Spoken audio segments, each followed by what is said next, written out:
হে everyone, আসসালামু আলাইকুম। Welcome to my another new blog. আজকে একটা রেসিপি ব্লগ শেয়ার করব সবার সাথে। কোটা বাছা করতেছি, ক্যামেরাটা কোন অ্যাঙ্গেল থেকে ধরবো জানি না। ফ্রেশ গাছের পেঁয়াজকলি কেটে নিচ্ছিলাম, গাছের শিম কেটে নিলাম, নতুন আলু কেটে নিলাম। কি রান্না হবে বলেন তো? আজকে একটা মাছের চচ্চড়ি শেয়ার করব। কাচকি মাছের চচ্চড়ি। সরিষার তেল আর সয়াবিন তেল কড়াইতে সুন্দর মতো নিয়ে নিলাম, ভাজা জিরার গুঁড়ো দিয়ে দেওয়া হলো এটাতে। তারপরে এখানে রসুন বাটা আর পেঁয়াজ বাটা দিয়ে দেওয়া হলো। আর হলুদ মরিচের যে পেস্ট আছে এটাকে একটু পানি দিয়ে গুলে নিয়েছে আম্মু, এটাও দিয়ে দিল। কেটে রাখা পেঁয়াজ কলি, নতুন আলু আর কুচি করা যে সিম, এগুলোকে সব ভাজির মতো কাটা হয়েছিল, সেগুলোকে অ্যাড করে একদম কচলিয়ে সুন্দর মতো মশলার সাথে মিক্স করা হচ্ছে। কাচকি মাছগুলোকে পরিষ্কার করে ধুয়ে নেওয়া হয়েছে। এখন এই মিক্সারের সাথে মিক্স করে দেওয়া হবে।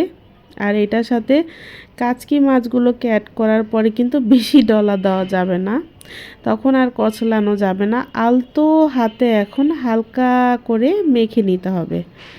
এবার এই যে হাত দিয়ে মাখা হলো, এই হাতটাই একদম পানিতে সুন্দর মতো ধুয়ে অল্প একটু মাখো মাখো পানি দেখতেই পাচ্ছেন দিয়ে চুলাতে বসিয়ে দিয়ে এই পাশে কিন্তু কাঁচা পাকা গাছের টমেটো কেটে নেওয়া হচ্ছে।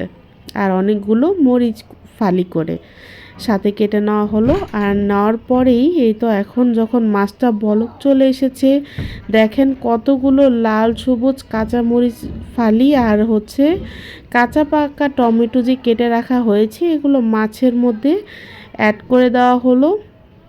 তারপরে হালকা করে নেড়েচেড়ে মিক্স করতে হবে, কাচকি মাছ বলে কথা, ভেঙে যাবে।